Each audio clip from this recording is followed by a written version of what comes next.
Over 500 years ago, before Columbus ever dreamt of America, a great civilization thrived in Peru.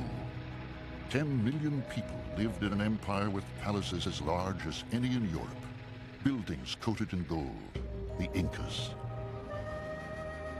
They ruled an empire as large as ancient Rome, 15,000 miles of roads, crime virtually unknown, master architects. This remarkable empire was crushed and conquered by the Spanish conquistadors in the 1530s. But high in the mountains, one city escapes untouched. Carved from giant stones atop sheer granite slopes, forgotten for centuries, it is Peru's greatest riddle. Built between heaven and earth, no records explain it. No one remembers who built it or why.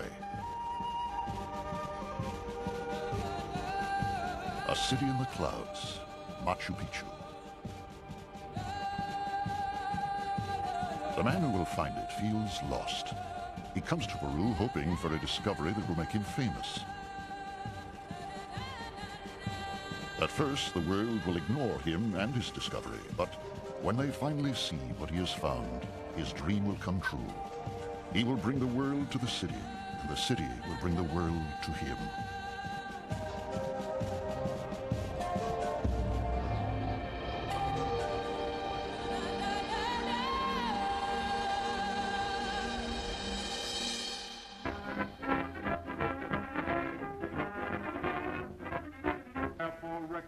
In the final years of the 1920s, this man is one of America's most famous politicians, Hiram Bingham III. A senator from Connecticut, he is tall, handsome, and has made a name for himself as an author, professor, pilot, and now as a politician. The auto gyro is the way for the golf links.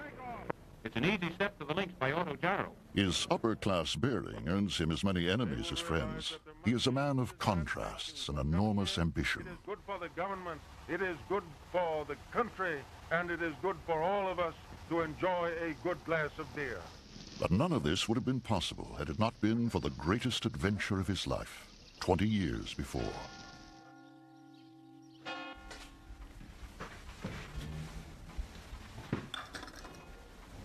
June 1911.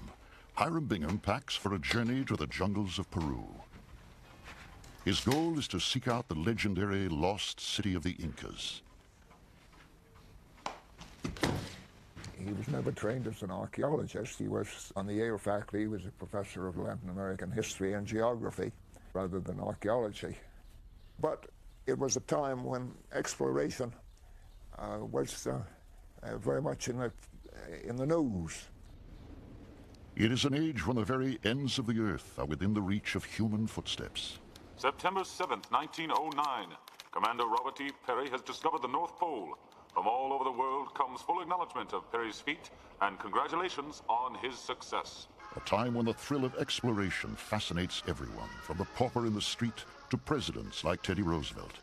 When a great discovery can make a man more famous than a movie star. Kipling wrote a poem that influenced my father, I'm sure, called The Explorer, in which the phrase appears, something lost behind the ranges, something calling to go, words to that effect. So it seemed natural to achieve fame by becoming an explorer. June 8th, 1911. Bingham's quest for fame leads him on a journey to Peru. He brings a team from Yale and the latest books on the Incas. But why Peru? In 1909, the South American history teacher saw his first Incan ruin, Choqquequirao. Some said it was the lost city, but Bingham has his doubts. The lost city is still out there, and a seed is sown in Bingham's soul. Bingham's family is no stranger to adventure. In the 1820s, his grandfather left New England to become Hawaii's first missionary. In my book, Portrait of an Explorer, I had to go back to his early history for some of the motivations. It was clear that having been brought up so strictly by a missionary family that considered his grandfather, the first Hiram Bingham, to have been a great man, he wanted to be a great man too. And there is another reason. In 1900, Bingham marries Elfrida Mitchell, heiress to the Tiffany fortune. Overnight, he joins the American aristocracy. As he once told me, he didn't want to be known Simply as the man who married a Tiffany heiress, he wanted to make a name for himself on his own to justify his marriage to a wealthy woman. Determined to prove himself, Bingham and his team traveled into the interior. For 4 days, they battle with altitude sickness as they climb 11,000 feet into the Peruvian highlands, past a timeless landscape.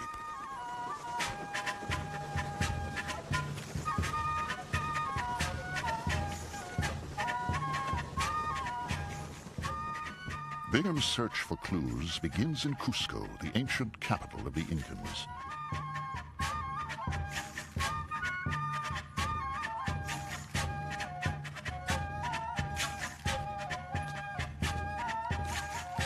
The streets are living history for Bingham. This was home to the Incan king and 40,000 subjects. Bingham sees hints of their glory everywhere. 20,000 men labored 3 decades to construct the fortress of Sacsayhuaman. He finds temple walls once sheeted in gold to reflect the rays of their god, the sun. Much has disappeared. Bingham imagines the treasures within the palaces. Gold, called the sweat of the sun. Silver, the tears of the moon. Precious metals for worship, not trade. A pious tribute to the gods from whom the kings were descended. But Bingham knows that this age of glory did not last. The walls hold the clue, solid, enduring. But the stones above testify to the crush of a more dominant force, the Spanish. In the 1530s, they came to Peru for gold and God, bringing guns and horses, smallpox and greed. Their empire had overrun Mexico, Panama, and the Caribbean, and they still craved more gold. In the greed of the aging, illiterate soldier, Francisco Pizarro, the Spanish Catholic Empire collided with Peru's magnificent Empire of the Sun.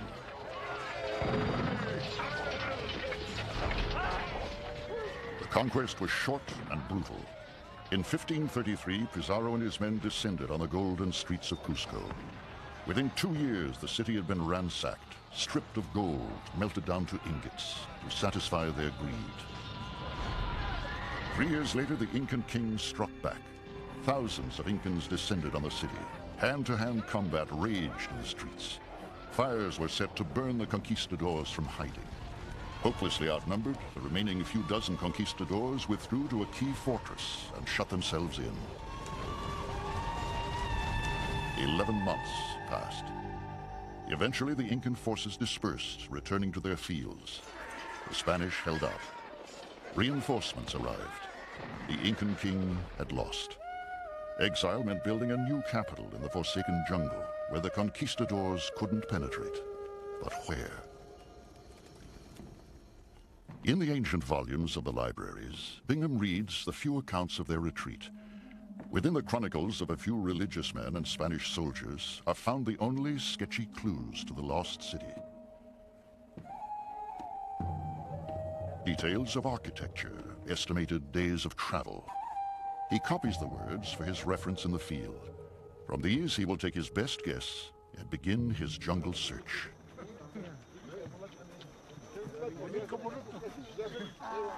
Bingham's final preparations for the journey take him to the outlying valley of the Urubamba to acquire mules to carry loads and gear. Peru has changed greatly in 400 years, yet the ancient culture is still reflected in daily lives of the Peruvian people. In their language, Quechua, which the Inca imposed on the conquered people to unify the empire. In their customs and traditions, weaving and textiles, which were traded as a form of currency, and the pure-blooded faces of the people themselves. Even in 1911, no day is begun, no voyage undertaken, no harvest complete, without the permission of the gods.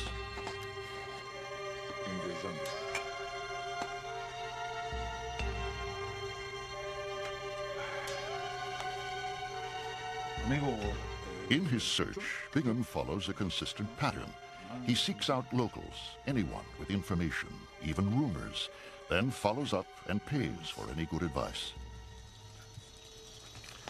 Ironically, his best clue comes not from a book, but a drunken government official named Quevedo. He mentions a name Bingham has never read in any chronicle. Machu Picchu.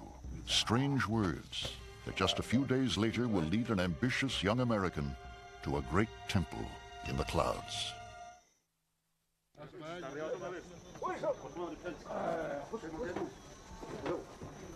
By July 19th, Bingham is ready to head out.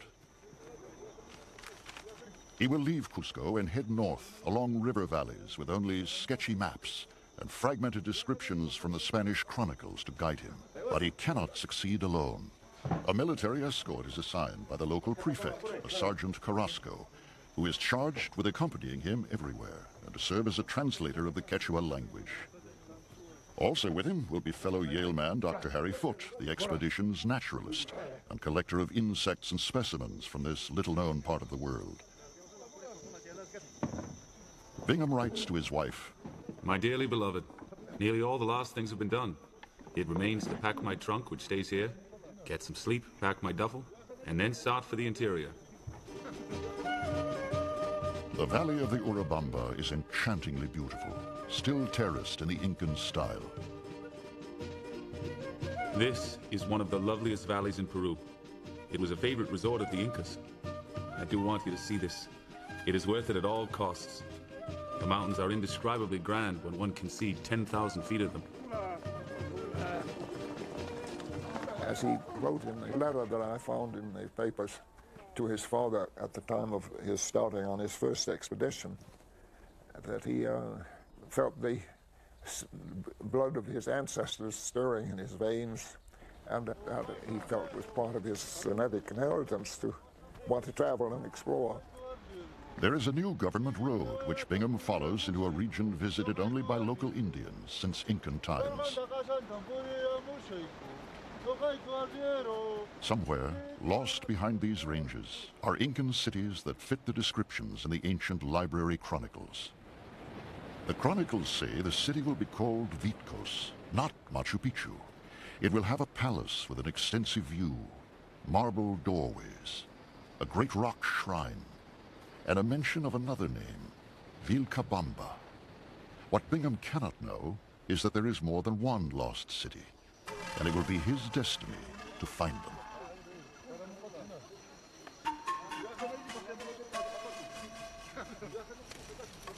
On July 24th, Bingham and his team are camped near the spot where the drunken Quevedo has told them of ruins. What happens next is a story Bingham will tell and retell for the rest of his life.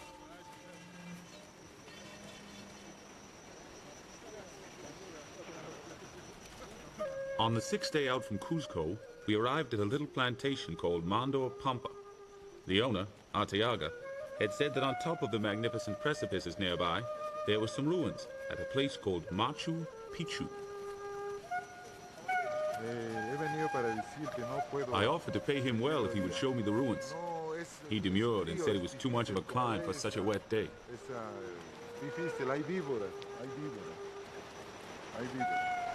But when he found that we were willing to pay him a sol, 3 or 4 times the ordinary daily wage in this vicinity, he finally agreed to guide us. Bueno, tal vez el tiempo cambia.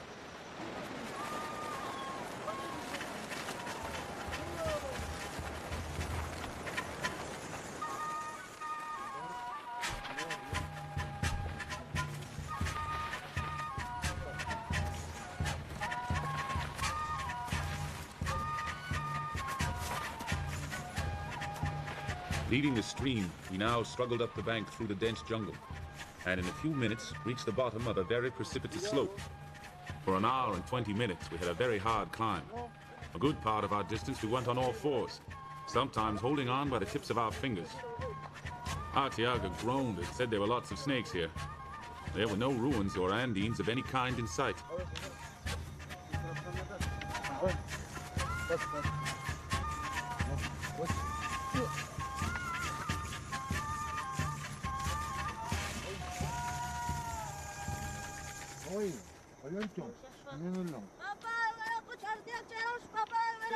Shortly after noon, just as we were completely exhausted, we reached a little grass-covered hut, 2,000 feet above the river, where several good-natured Indians, pleasantly surprised at our unexpected arrival, welcomed us with dripping gourds full of cool, delicious water. Then they set before us a few cooked sweet potatoes.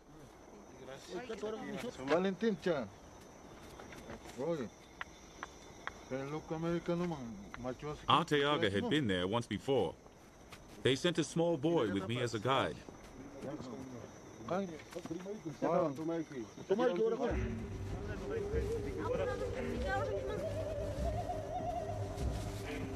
Hardly had we left the hut and rounded the promontory, then we were confronted by an unexpected sight.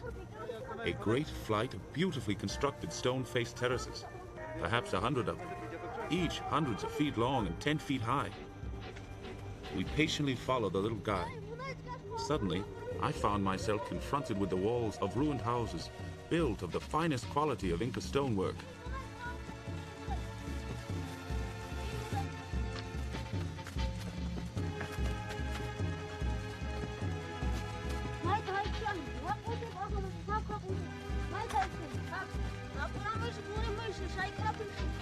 The little boy urged us to climb up a steep hill over what seemed to be a flight of stone steps.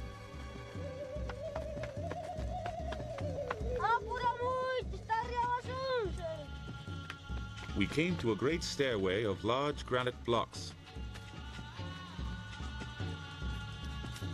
Suddenly, we found ourselves standing before two of the most interesting structures in ancient America. Fortunately, in this land where accuracy of reporting what one has seen is not a prevailing characteristic of travelers, I had a good camera and the sun was shining.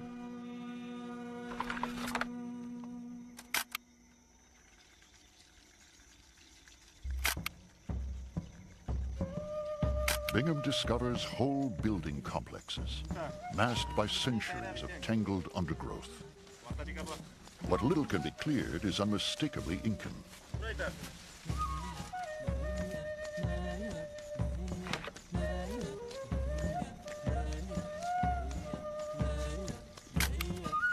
The Intihuatana, used by priests to observe the heavens, perfectly aligned to observe the summer solstice.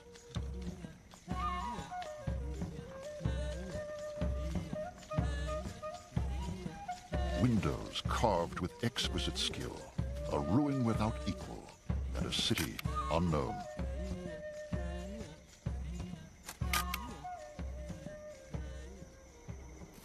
Machu Picchu, a mysterious name that Bingham has never seen in any chronicle, a riddle bequeathed by the Incan gods.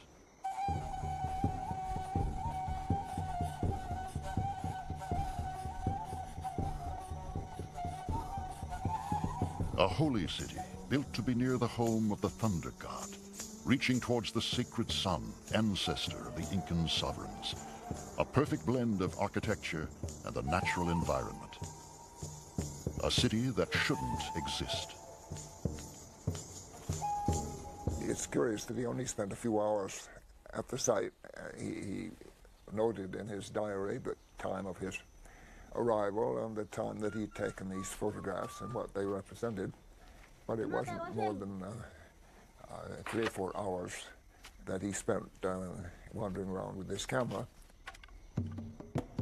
Bingham has come to find the lost Incan capital is described in the chronicles, but without a great rock shrine, Machu Picchu doesn't fit the description. A great view alone is not enough, so at precisely 5:05 p.m., he leaves. This isn't what he came for. It wasn't until later that he realized how important a discovery he had made.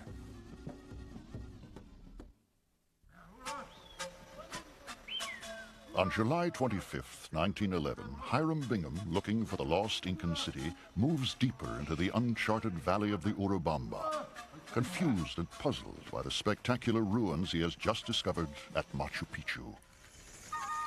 August begins with a week of fruitless searching. August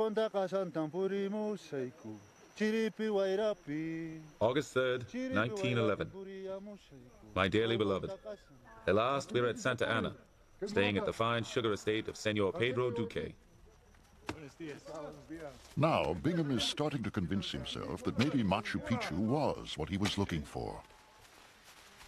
Yesterday, after a long conference with Senor Duque, I came to the conclusion that my new ruins, the fine ones at Machu Picchu, must be those referred to in the chronicles by the name of Vitkos. Local Indians tell Bingham of extensive ruins deep in a valley called Vilcabamba.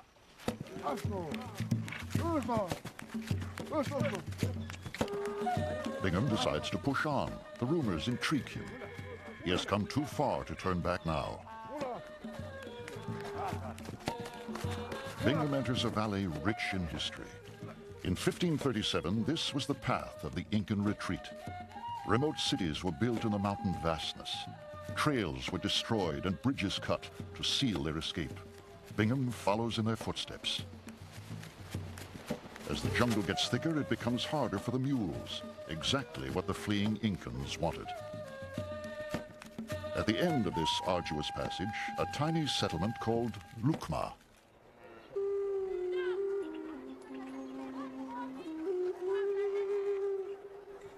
August 7th, 1911.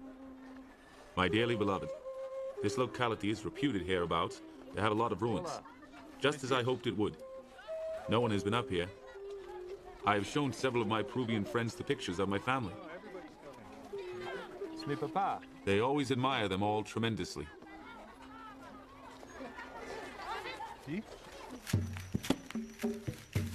While Bingham seeks clues to ruins, Harry Foote is making another sort of collection. Foote is an amateur naturalist, but a talented one. He is finding quite a few formerly unknown specimens.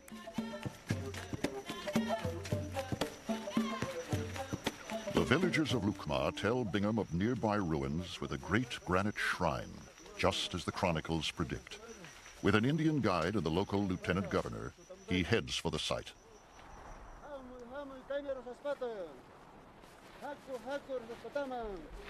I found myself on a pleasant open plaza, bounded on its north side by the ruins of a large palace. The view from the plaza is a particularly extensive one on all sides. To the north and south are snow-capped mountains, and to the east and west, deep, beautiful valleys.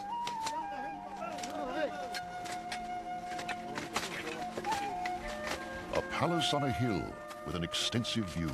So far, so good.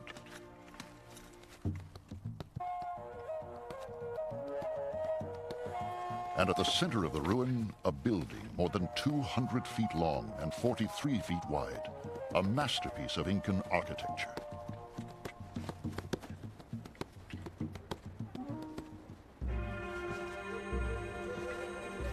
The treasure is gone, but the craftsmanship endures. Doorways of solid granite, 6 to 8 feet thick, quarried, shaped, and moved up the slopes by hand. Enough remains of this building to give a good idea of its former grandeur. It was indeed a residence fit for a royal Inca, an exile from Cusco. Is this Vitkos? There is only one way to be sure. Find the great rock shrine.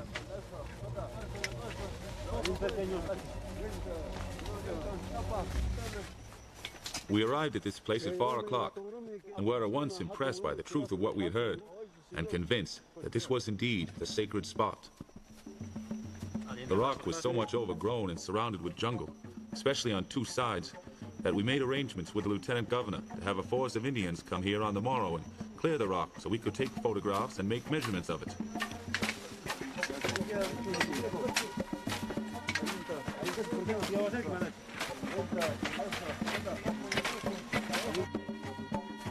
Okay, señores.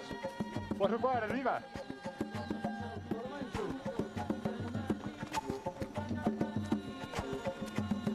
Arriba.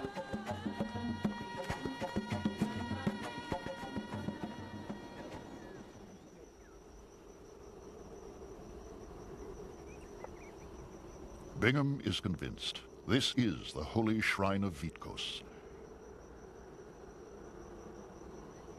To the Spanish, a nest of pagan demons. But for the Incans, this was a sacred shrine, abode of the gods, bursting with power. A place to make sacrifices, to ask for help with crops, to foretell the future, to beg for protection. The rock is final proof that Bingham has found Vitkos, the ancient capital. But is it the last Incan city? There is the second name mentioned in the chronicles, Vilcabamba. There could be another palace still hidden. Bingham carries on, reliving the final chapters of the Incan Empire. The Spanish had crushed almost all resistance, torturing, raping, forcing thousands into the mines. Only one holdout remained, the Incan king in his jungle court. In 1572, the Spanish ruler in Peru decreed the Incan king must die. They found he had escaped from Vitkos, but the Spanish resolve was fierce, and Bingham is just as determined. An Indian gives Bingham information. There are some ruins, sometimes called Vilcabamba the Old, a few days away through dense, steep jungle. This is hay ruinas. Sí, gracias. But Bingham also receives a warning. He is entering the territory of the Campa Indians, reputed to be murderers, under the command of a warlord named Saavedra. The alarm is ignored. Above all, my father was adventurous. He liked danger. He heard about the dangers of the savage Indians in the Amazon and wanted to face up to them. Bingham pushes on, not for fame this time, but to prove to himself he has what it takes as an explorer. One of our informants said the Inca city was called Espiritu Pampa, or the Plain of Ghosts. Would the ruins turn out to be ghosts? Would they vanish on the arrival of white men with cameras and measuring tapes? By 1 o'clock, we found ourselves in dense woods, through which it was impossible to see for more than a few feet. Guzman said that we ought to send ahead one of our carriers to warn the savages that we were coming on a friendly mission. Otherwise, they might attack us. The carrier, who was selected to go ahead, did not relish his task at all.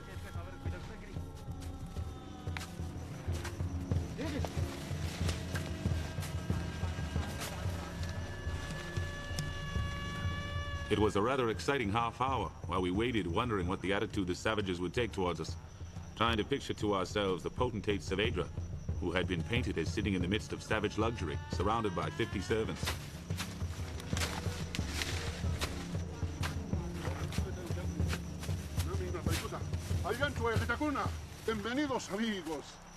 No savages, no shower of poison arrows.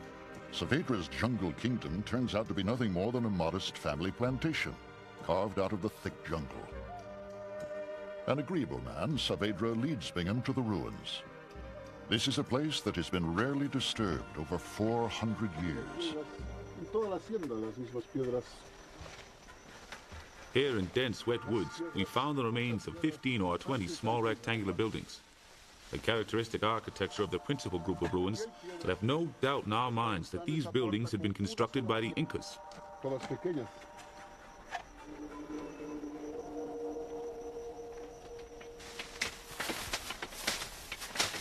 Eagerly, Bingham orders the undergrowth to be cleared.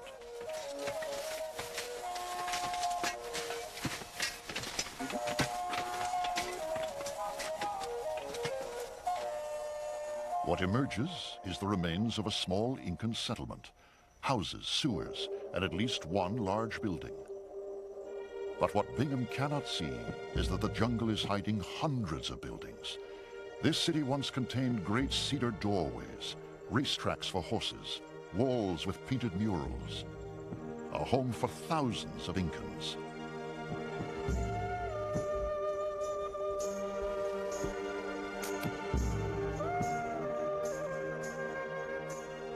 Years later, newly discovered chronicles describe the fate of Vilcabamba. When the Spanish army reached this place in 1572, they found it already abandoned and burned. They christened it Espiritu Pampa, the Plain of Ghosts. The surviving Incans had melted into the forest, but after a month's pursuit, their last king was captured, returned to Cusco, and executed. The Empire of the Sun had been destroyed forever.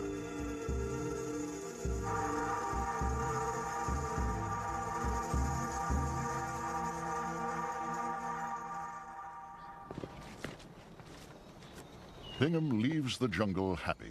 He has proven himself as an explorer.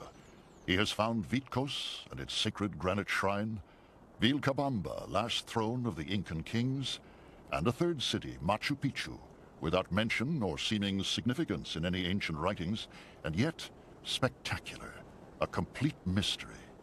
Bingham now believes surely fame awaits his return. Back in America, Hiram Bingham finds his discoveries eclipsed by Amundsen's reaching the South Pole. With the South Pole conquered, the age of exploration is declared complete. But Bingham's return thrills his family. Elfrida and their 6 sons are deeply proud of their explorer and his exotic discoveries. Elfrida is also relieved. She has found running the household alone exhausting. But Bingham can't stay. His instincts tell him the ruins still have more secrets to reveal. He spends months trying to raise money for another mission. And in February 1912, a lucky break. The editor of National Geographic magazine attends one of his slideshows. The editor is impressed. He offers to send Bingham back to Peru to clear the ruins and photograph them for publication.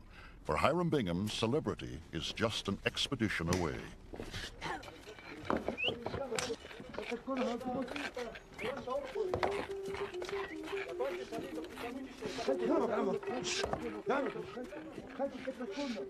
By July 1912, Bingham is back in Peru. He seeks to solve the riddle of Machu Picchu. Who built it and why?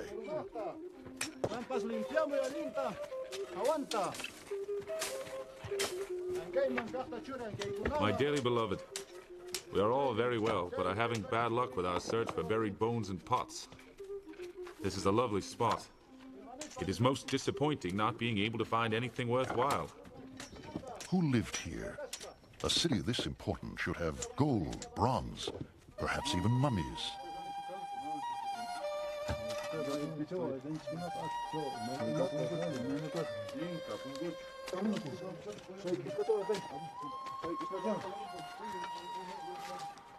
We finally offered a prize of 1 sol to any workman who could report the whereabouts of a cave containing a skull and who would leave the cave exactly as he found it.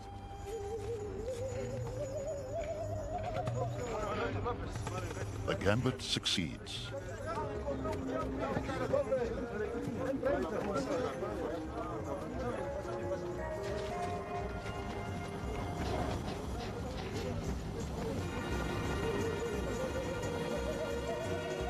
At last, Machu Picchu is beginning to give up its secrets.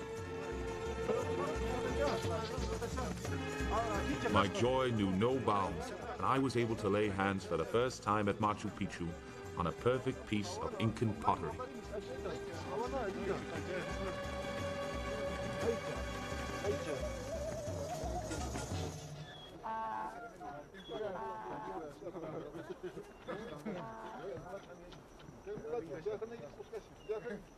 Bingham immerses himself in the Incan realm. Water jugs and drinking ladles, reflections of ancient fetishes and dreams. A lucky hunchback, a puma, a croaking frog, charms and implements left with the dead for use in the next world, a world so close Incans saw ghosts often, and mysteries that the deeply spiritual Incans sensed all around them. 3 months of clearing reveal a wonder.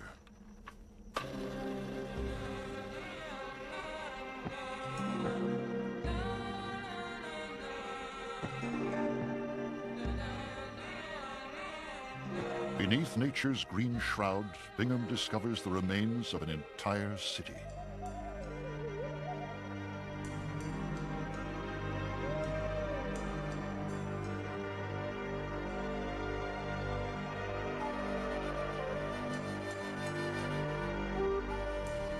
Bingham is amazed by what he sees. In these houses, husbands, wives, and their children once lived beneath thatched roofs, and staircases, 3,000 steps, winding their way through the city like snakes. Over 100 terraces carved into the mountainside, fields of potatoes and maize.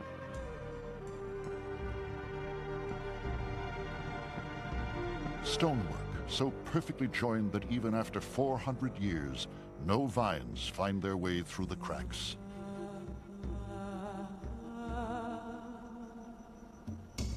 "250 buildings, fountains, bathhouses, even a prison.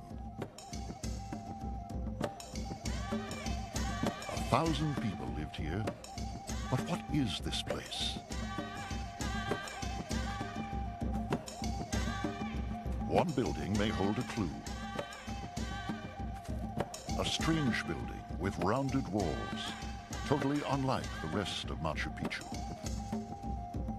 Within the walls, a monolith of granite. A magical stone, an altar so important that the Incans built a holy shrine to enclose it. And nearby, Hiram Bingham finds another sacred site. He calls it the Principal Temple, built around a second great natural altar.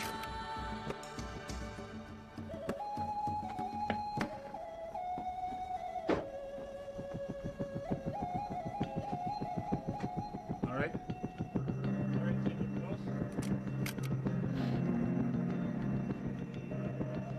Bingham concludes that Machu Picchu was built for the worship of the Incan gods. Unknown to the Spanish conquerors, untouched for 400 years, it is an unbroken window into the Incans' spiritual world. Architecture of sublime perfection. Stonework so precise only one person would have been worth the effort. An Incan king. Bingham christens this compound the King's Group, a palace for the Son of Gods, surrounded by a legion of priests and servants who attended his royal majesty. A king dressed in cloaks of the finest fabrics, some even made of bat skin. But there was one place where even the king was humbled. The Intihuatana, compass, observatory, and shrine. One of the few in all Peru not smashed by the conquering Catholic Spaniards.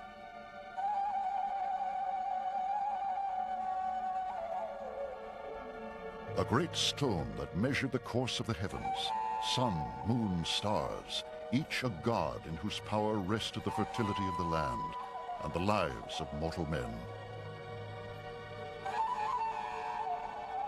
With no written language, the Incans left only the legacy of their stones, and Hiram Bingham has found the only Incan city left untouched by the conquistadors. A perfect window on the past. Just now, when we thought there was practically no portion of the Earth's surface still unknown, one member of the Daredevil Explorer's craft has struck it rich. The lucky man is Professor Hiram Bingham of Yale. He has just announced that he has had the superb good fortune to discover an entire city. He calls it Machu Picchu. In 1913, Bingham's photos of the Incan city fill an entire issue of National Geographic magazine. The images amaze and enthrall a public fascinated by tales of exploration. Overnight, Machu Picchu becomes a legend. In the decades to come, this mysterious city becomes a magnet for thousands of visitors. Tourists, scholars, and film crews flock to the ruin, seeking to understand its riddles and get a glimpse into a lost Incan past. Rested undisturbed until the expedition of Dr. Hiram Bingham cleared For Hiram Bingham, the city gives him what he always wanted, fame, and entry into the inner circle of the world's greatest explorers. His fame reached its peak at a dinner that he was asked to be present at when Peary, the discoverer of the North Pole, and Amundsen, the discoverer of the South Pole, met before the cameras at a big dinner at the headquarters of the National Geographic Society. That certainly gave him a sense of his importance as an explorer. Building on his fame as an explorer, Bingham enters politics. By 1925, he leaves his post as governor of Connecticut to serve in Washington as a senator. Bingham adores the status and attention. He becomes one of the country's most visible politicians, never forgetting his love of adventure or the power of pictures to promote himself and his causes.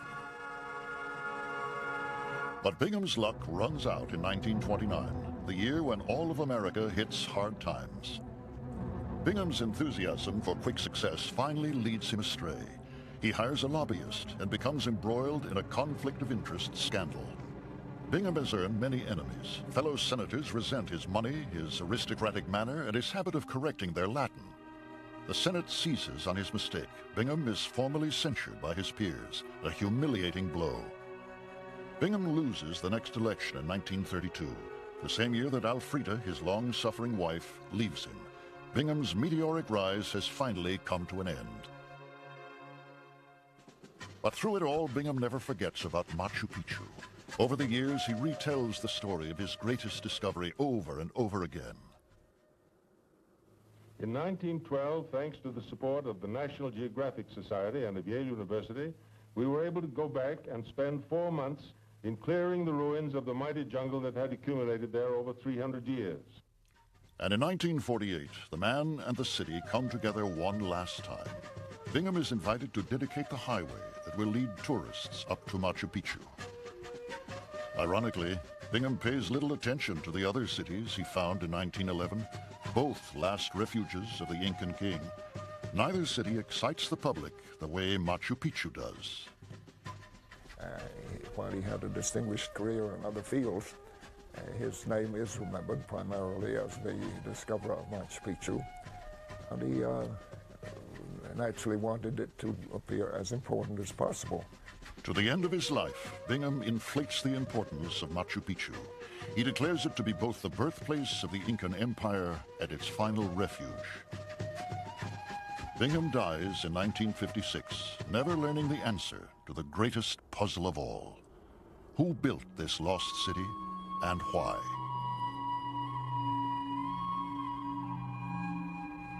Today, Machu Picchu's origins are finally understood. It was not the citadel of the first Incan king or the last. It was the private sanctuary of the greatest king of all, Pachacuti. In the 1400s, he conquered all of Peru for Cusco. He ordered the construction of the greatest fortresses in the empire, armies of workers cutting and hauling thousands of stones, in a country without the help of the wheel, horses, or even oxen. All done for Pachacuti. But in the winters, he came to Machu Picchu, his personal retreat, a place to rest and entertain leaders of the empire. But Bingham found no trace of the king, no gold or silver. Instead, the pots and bones in the caves belonged to the king's servants, the men and women who built the city. Pachacuti died in 1470. His body returned to Cusco. But Machu Picchu remained his, even in death. Only his servants were allowed to stay, living out the rest of their days in obscurity. Ironically, the city that was once home to the greatest Inca of all was in time forgotten, even by the Incans themselves. While war raged below with the Spanish, the city on the mountaintop remained untouched, unknown. It remained unchanged until 1911, when one man, dreaming of glory, stumbled upon this Incan wonder. A place where time seems to stand still, as though the Incans never left.